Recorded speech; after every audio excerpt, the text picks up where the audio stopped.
Anytime. What's up, comic book fans? Pete here from Comic Books Transformed, where me and my good friend Brian over there talk about comics that have been adapted into streaming shows and movies. We are finally at the finale for season 4 of The Boys. And Brian, I don't know about you, but I'm really fucking glad the show's over. It was like mirroring the real world a little too fucking much. Yeah, after the fact with the disclaimer beforehand, I was like, oh man, I was so fearful of the boys predicting real life. And I hope not. Yeah. I mean, do you know what the title of this episode was? No. The title of the episode, because I don't think they say it on Amazon Prime, but when you look it up on Wikipedia, it says the title of the episode was Assassination Run. Oh yes, I did read that. So they did remove the title because of the events in real life. Yes. So they just then it just said the boys season finale or something like that. Yeah. What a fucking world we live in. I mean, just in between recordings, I think the last time that we did a recording, I think we did talk about how there was a Trump assassination attempt. And then, right? Yes, because it had happened and we were talking about it, and we just still, it's like, did the boys predict the future again? Like we knew it was coming in the show, so and they've been pretty, thematically has been very close to real life. I know it's not exact, it's not, but it's a little bit too much on the nose, and perfect timing of it's scary. Yeah. And then, I mean, I don't know if this kind of translates into this finale at all, but just between that recording and this recording, Biden stepped down as the candidate for the Democratic Party. I'm thankful that he stepped down, willingly, rather than being sort of blackmailed into it, like on The Boys. Yes, or killed by a tentacle monster. So yeah. Yes. That's we have quite a few interesting tickers on here. I have one called Balls Idiots. I have one that says Tentacles. So yeah, we're gonna get to all of them. Oh, here's a good one to start off with. Wow, Two Fingers. Wait a minute. I'm forgetting what the context of this was. Oh my god, I don't remember. Oh, is this it's the copycat Starlight and Huey, isn't it? Yes. Oh, yeah. And it's funny, I don't even have a ticker for the one part where a grown man is smacked by a giant penis and knocked out at the end of the episode too. Yeah, of course it's too. Yeah, exactly. But we'll get to that awesome montage when we get to the end of this. Wow, Two Fingers. The reason why I had this one on here is because there was something I had a little bit of a problem with in this episode, which is that Huey is with Annie's doppelganger, right, with this shifter, and they have sex a couple of times in the last episode and this episode, and the is where she kind of dresses up. She's in her Starlight costume, then she dresses up in this nice gown or whatever, and then Annie's kind of mad at him when she eventually makes her return, and sometimes when something like that happens, it's kind of like, can you really get mad at someone if they're dealing with a supernatural person that's pretending to be the person? And she has her memories too, and her thoughts. Yeah, so that's the thing here. So I actually think Starlight's a little justified here. So yeah, believe it or not. So yeah, so it's important to note that the copycat person, I don't know if we have a name for that, do we? They just called him the shifter. The shifter. The shifter does have all of Annie's memories. Yeah. And obviously is probably because of, the nature of their power and what they have to do, is they're probably really good at manipulating people. And I could see that, Annie thinking that, Huey just went along with this different version of Starlight, a different version of her, without realizing what was going on. And that, in a way that he was so casual about it and so easy going with it, just went with it without questioning it. I can honestly, I could see her being angry over that, because that's not her. That's not what she would have done. It's almost like a little too good to be true kind of thing, I suppose. So, right. And she's worried that Huey, liked that other version of her better.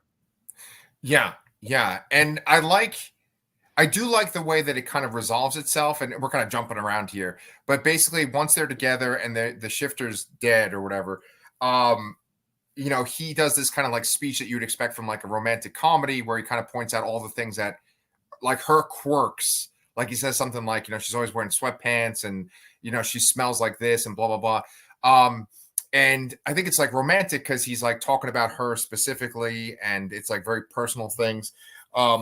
See, to me, that actually made it worse to me. I think he dug himself more in a hole there, but it seemed to have the opposite effect, which was, I suppose, good in some narrative sense. But he's saying that he noticed these things afterwards, but didn't do anything about it. Really, there was only one thing he mentioned that was after the fact, which was the line she says in the bunker. It's hot as an inferno, and what's the front? It's like a furnace in here. Yeah, that was the only thing he noticed afterwards. The other things he pointed out were while the shifter was with him, and he's calling it out, but he didn't do anything about it in the moment. Got a good point there, sir. You got a good point there. I guess with the shifter, like her powers or his powers, because the shifter even admits they don't really remember who they were before they started turning into other people. I guess their powers sort of make them really hot, or like if they're, as another person, like maybe they're really hot under their skin, Yeah, it's potentially their powers something to do with their body temperature or something like that, or it's just. I felt that it was more so just the way the line that she said and the way she said it reminded him of the hostage that they found in the closet. Yeah, while looking for the assassin. Yeah, and that was a pretty fucking tense scene. We'll get to that in a minute, but the scene where Huey's talking about all Annie's little quirks that he loves. It just shows that this show, besides its like over the top violence and like lunacy, it also has these great kind of emotional beats. We had one with like Simon Pegg when he was about to die, and then we have this other great scene in this episode where Ryan goes to see Butcher. Oh no! But before even that happens, Butcher is on the phone with Huey, and he's talking about this memory he had with his brother, and he tells Huey that he has to go to this like, I don't know, chicken place. Yeah, steakhouse. There you go. Yeah. And I think that Karl Urban just did a fantastic fucking job. And I just really love that scene. Yeah, he's very good here. And I think he's kind of underrated on the show. Everybody always talks about Homelander, but Karl Urban's fantastic. Very good point, too. Yes. Well, Homelander does a lot in this episode, too. One of the things that stands out right away is that he just exposes Victoria Newman, like right away. In this episode, yeah, he is pushing his agenda along. Is smart or not smart as it is. It was an interesting power move to kind of establish their connection there, and it was just kind of a foreshadowing of what's going to come with what the Supes are going to do, and we partially see them do in this episode. Yeah, and that's pretty rough too. We're going to talk about that in a little bit too, but like. One of the things I liked in this episode, it happened in the previous episode too, or maybe 2 episodes ago, is that like Homelander's so confident. He's like, yeah, we're moving forward. This is it. But then like someone points out to him these like loose ends that he wasn't thinking about. And he has that look on his face of like, oh yeah. Oh shit. Yeah. And so, and it just shows how valuable Sage was to him. And we'll talk about Sage too in a little bit. But basically he outs Newman. The stakes get like way high. We get Singer, who is elected as president, or he's on the way to become president, in a bunker, and the idea is that Shifter's going to take him out. And then, like you were just saying a minute ago, they start to like take out loose ends at Vought. And what do you think of that whole sequence where they're just like running through the halls, killing Vought, murdering people? Yeah, it's crazy. Yeah. What do you think of like the writer and the Deep? What happened with the writer and the Deep? I don't remember. So Firecracker is chasing a guy. She just shoots him versus like using her powers. And Firecracker's kind of like sick or something too from all the medications that she's taking. Yep. Then the Deep gets a guy and he like puts him up against the wall. And the guy's like, "Oh, don't kill me, I'll pay you." And then the Deep says, "You're a writer, you don't have any money." And then he's like, "Tell me that I am the smartest member of the 7, or that I'm the second best compared to Homelander, and the writer tells him, and he just basically like punches his face in. Yes, I do remember that. Yeah. Yeah. It's on par with the gore factor of the show. So. Yeah. Someone made a YouTube video. I just saw the thumbnail for it, but basically they're saying that like the Deep and A Train are like they're polar opposites, where like the Deep is getting kind of darker and A Train is becoming more of a hero. Yeah, no, yeah. A Train kind of saw the hypocrisy going on with Homelander and kind of distanced themselves and tried to redeem himself whatever way he can, and the Deep kind of just gave in and is just being the good soldier in Homelander's army. Yeah, and I thought that maybe something might change with him, because we have this little montage of him and his octopus lover where he's like thinking about her and he's, you know, showing some regret. But they do mercilessly take out these Vought people, and it's pretty disturbing. There's two Ashleys. There's the Ashley we know, and then like her assistant, and then they're like, "Where's Ashley?" And like fucking Black Noir is just like stabbing the other one. Yep. And he gets a fucking murder boner too. Yeah, he does. Yeah, that was creepy. Yeah. I sometimes with the casual violence that bothers me more than anything else. Yeah, and it's funny too because it seemed like, it seemed like Black Noir from since he started speaking, he seemed like he wasn't really completely with all this murder all the time kind of stuff, and he seemed like he even wanted to get out at a point too. Yeah. But no, he's kind of going full force with it too. He's kind of had a little bond with the Deep as well. You know, they're bros now. Yeah. And you know, he's also being the good soldier. Yeah. That cold kind of killing that he does and the Deep, it reminds me of a movie called The Belko Experiment. Did you ever see that? I've heard the name, but I've not seen it. Yeah, like I think James Gunn produced it, but he didn't like write it, or he might have actually co-wrote it, but he didn't direct it. And it's just basically where these like employees are locked in a building and they have to all kill each other to get to one survivor. And it's that kind of merciless killing that's what the scene reminded me of, and how they just turn on each other on a dime, you know? Yep. Yeah. And then at one point, you know, they're like, well, who would have the most dirt on us? It's funny because like they have a checklist that Ashley made, and then at the very top they wrote Ashley. I fucking love that. But then like Ashley takes some fucking V. Yes. So Ashley, as a last resort, runs into Homelander's office, knows, obviously showing that she knows where all the bodies are buried, all the dirt on them. She probably has the most dirt on anybody in the company. So she knows where where Homelander keeps the V, and she injects herself reluctantly in a way. And just as we kind of know from the show here, we don't fully see the resolution here, but you know, we see her wig come off or her hair fall out, whichever. I'm not really clear on which was which there. But you know, it's when you take V at a later age, it kind of just accentuates whatever's going on with your body, and it kind of speeds everything up. So that's why we saw that with Huey's dad. We've seen that with other characters in the show, and that's I imagine she's just gonna be some kind of hideous monster. Without any hair. You know, in a pretty bad state. And if we see her in the next season, I'm sure we will. Did you think before she took the V, did you think that they were going to kill her? Yeah, I think it was a good possibility. Yeah, I mean, she is just a regular human. She, you know, they seemingly have means to lock down the building. So this is probably her only attempt at living a little bit longer. She just has clearly stated that she has a desire to live, and she's probably really regretting not going with A-Train. Yeah. And he's not in the episode at all. He is not. No. So, I mean, A-Train's off the table. We're still moving forward. And then we get the sequence where Ryan goes to visit Butcher. And then Mallory has the scene. Did you kind of think that Ryan was going to kill Mallory as the scene got further in?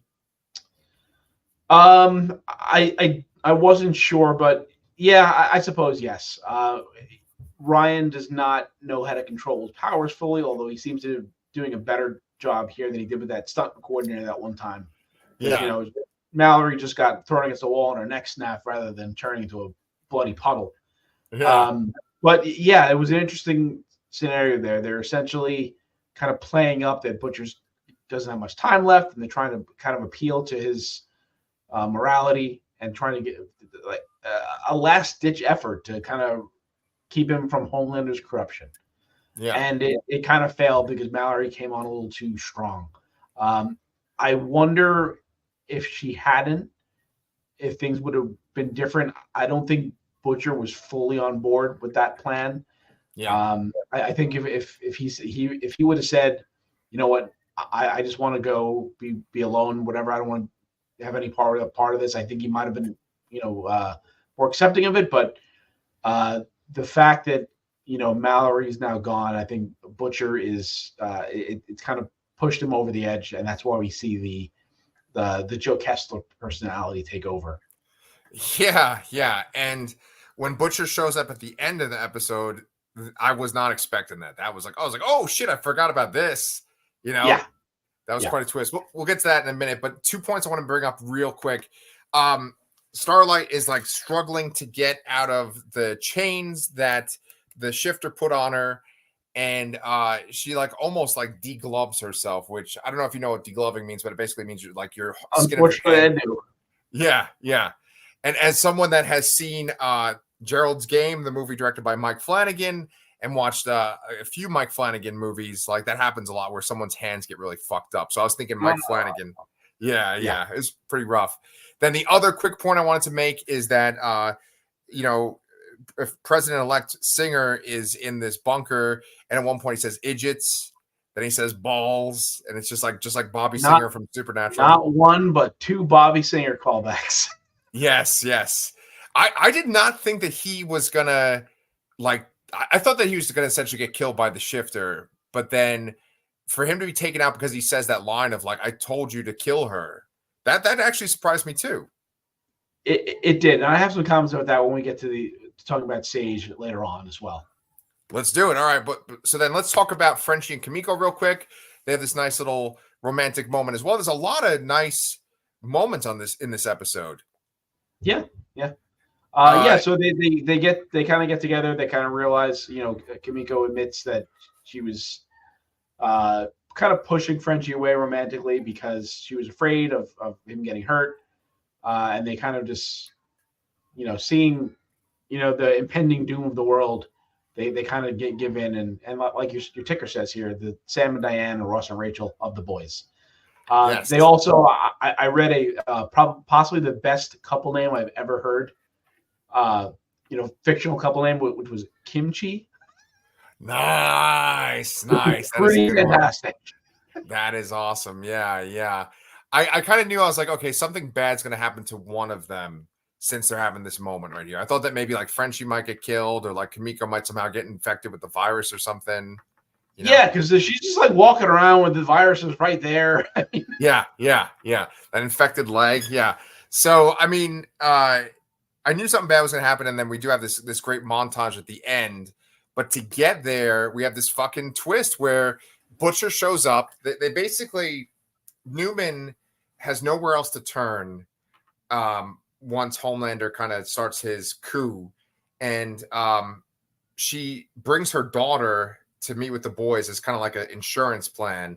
And then they're going to basically... She wants out, essentially. She wants out. She wants the CIA to go hide her somewhere because she's done. She's given up. And she doesn't want to be in politics. She wants to go hide away and just live her life with her daughter, and that's it. Yeah. And, I mean, I wasn't sure what was going to happen. It definitely seemed tense. But then fucking Butcher showed up, and I was not expecting fucking Dr. Octopus coming out of his chest, man. I was not at all. It was kind of gross, to see some cancerous tentacles popping out of his chest.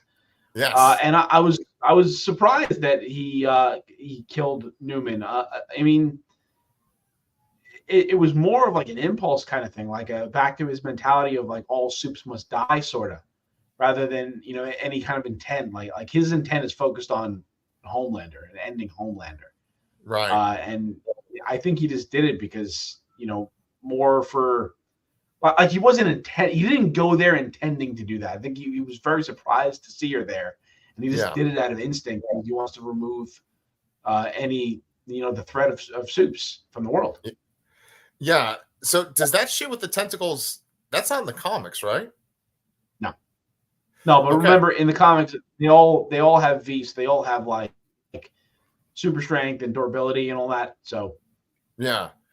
So, like with Newman's daughter, after that whole chaos with the tentacles, I don't know what the fuck happens to her. Like she's just not there.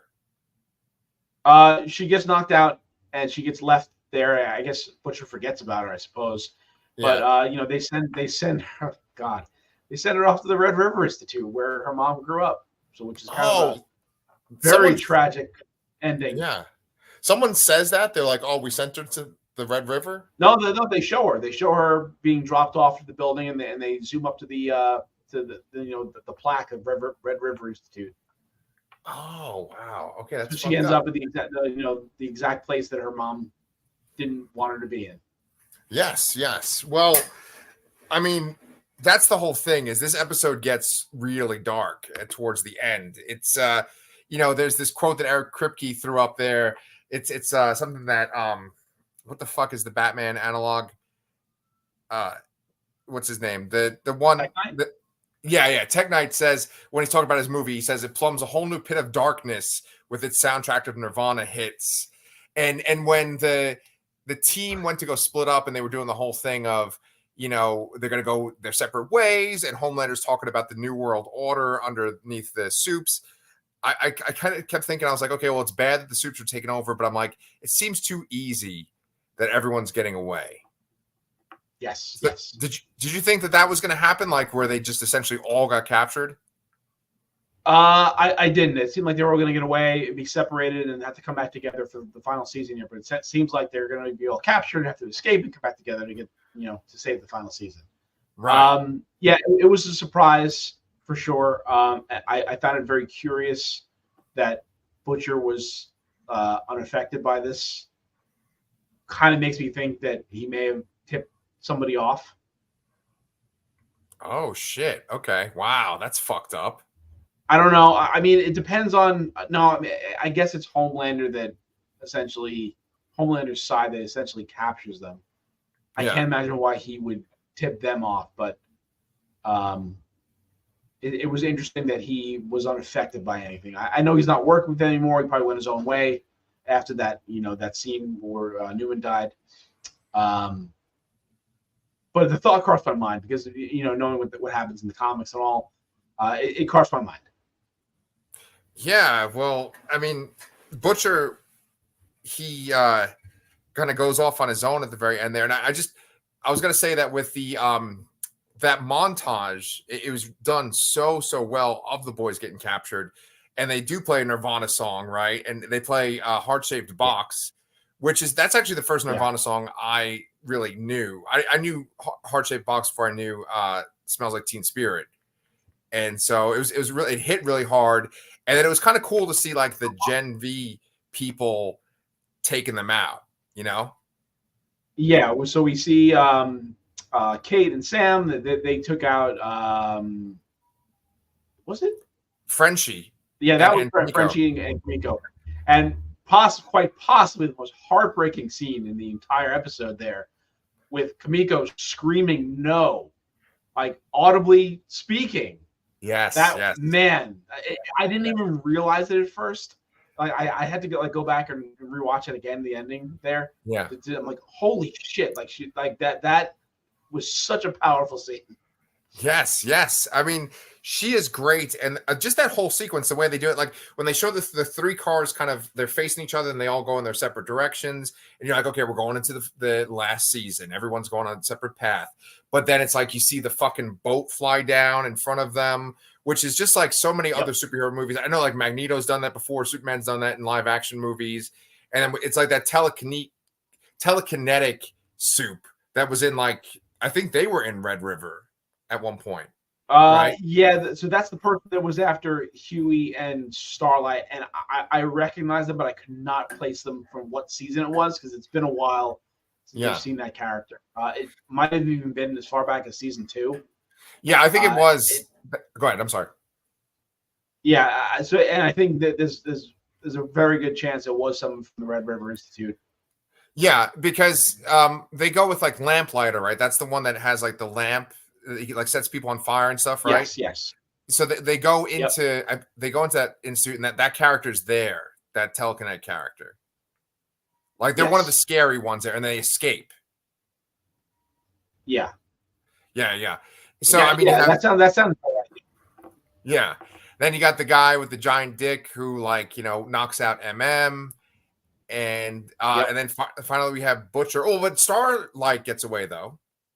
Yes, she kind of gets a little flash for powers back, and she has Huey kind of gives her the okay to just fly away. Yeah. So she's the only one left free essentially at this point. Yeah. I am curious about the intentions of what was going on here, because it seems like they were trying to just take the boys, because they're putting Frenchie in the back of the truck there, but somebody's just holding Kimiko down. So, like, did they have different intentions with them because they're soups? Did they think they can kind of corrupt them and turn them over to their cause because they are soups? I don't know. Yeah, I think that is going to be the thing, because I think that the soups, even though they're kind of modeled on like DC characters and I guess like sort of Marvel superheroes too, there is the idea of them being like their own kind of, I'm not gonna say race, but like they're their own people, because they're like X-Men, they're their own, they all come from the same source, like the mutant gene, So I think that like it might be too precious to kill one, Yeah. So then we have Butcher driving on his own. He's got the virus, and he could essentially take out Homelander. And that was a great sequence of him just kind of driving up that desolate road. And then last but not least, we have Soldier Boy. Oh, no. Before that, we have to talk about, how at one point here, Homelander thinks he's beyond redemption, or he fucked up. Yeah. And then Sage shows up. And that's when we get the revelation. The revelation that, she had footage of Singer saying those things, which got him arrested and put in jail. And then now they have, I guess, one of those Republican right-wing like speaker guys that was in the episode in the tech match and standing as president, who is now a perfect puppet for Homelander control. So really the day has been saved in Homelander's eyes by Sage. However, how did Sage predict that or do that? Like, how could she have known that Newman would get killed? How could she, plan that President Singer would have said those things? So they'd have dirt on him. Like, how could she have set that up? Is she just, is that just an opportunity she seized that she just happened to have?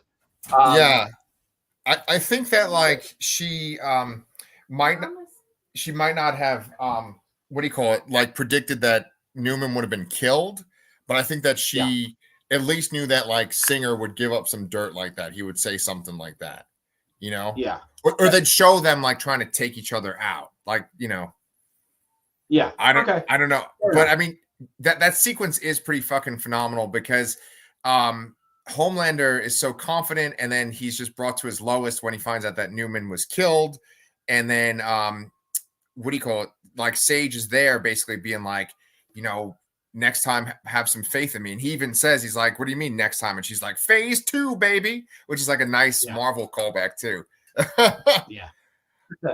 I'm glad they didn't kill her off this season too. Yeah, no, she was one of the most interesting characters in the season. I'm glad they added, they created the character of that. And we got some information about her motivation, which is just to see if she could, which I kind of believe. Yeah. And it's this great thing, because like Homelander discredits her, and he's this white man with so much power, but it's essentially like if she, this super intelligent black woman, hadn't done what she had done, his plan wouldn't have worked. Yep. I mean, he wouldn't have had the plan. Now we got Homelander. Yeah.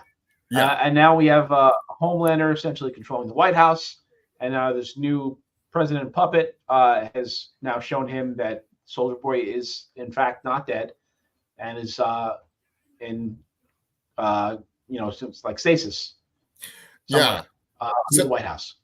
So what do you think is going to happen with that? I have no idea, because I don't remember exactly how they left off. I don't think they were quite friends, or they weren't. I remember Soldier Boy kind of saying like, you're essentially calling Homelander a pansy, Yeah. And not agreeing with him. But I don't know if he sees him as a threat, if he'll want to destroy him. I feel like they wouldn't have shown him in the tube just to not have him wake up next season. Right. If Homelander's going to kill him, they wouldn't have even showed it. So I think he is going to wake him up, and I'm curious to see what happens there, how it all plays out, and where all this comes together. I mean, obviously, I think one of the big things about the later arcs of the boys is a confrontation at the White House. I think that's going to be where the show essentially has the big confrontation and ends. There's some big battle at the White House with everybody involved that's left. Well, the good news about that, from what you told me, you presented it as bad news. You said the show's not coming till 2026. It is bad news. Well, yeah, that's bad news. That's a minimum of a year and a half. Right, but what I'm saying is, like, the last thing we fucking need right now is a confrontation at the White House. You know what I'm saying? In the real world. Very true. Very true. I mean, it was definitely going to be after the transfer of power and the election, so I wasn't worried about that. But just having to wait at least a year and a half, which is probably going to be closer to 2 years. Yeah. Because it's not going to be January. They're not going to release season 6 in January. Right. With potential events in real life. And we'll just have to hope that the season 2 of Gen V kind of comes out and holds us over a little bit. And I do believe the show is going to The Boys is going to start filming for season 5 in November of this year. So, that's not too long. Yeah, so hopefully it will be earlier in 2026 and not like now of 2026, in the middle of the summer. Yeah. But like, luckily, I don't think there's any kind of really important event or anything happening in November this year. So I think we're okay. No, nothing at all. Cool. Well, overall, what would you say about season 4 of The Boys?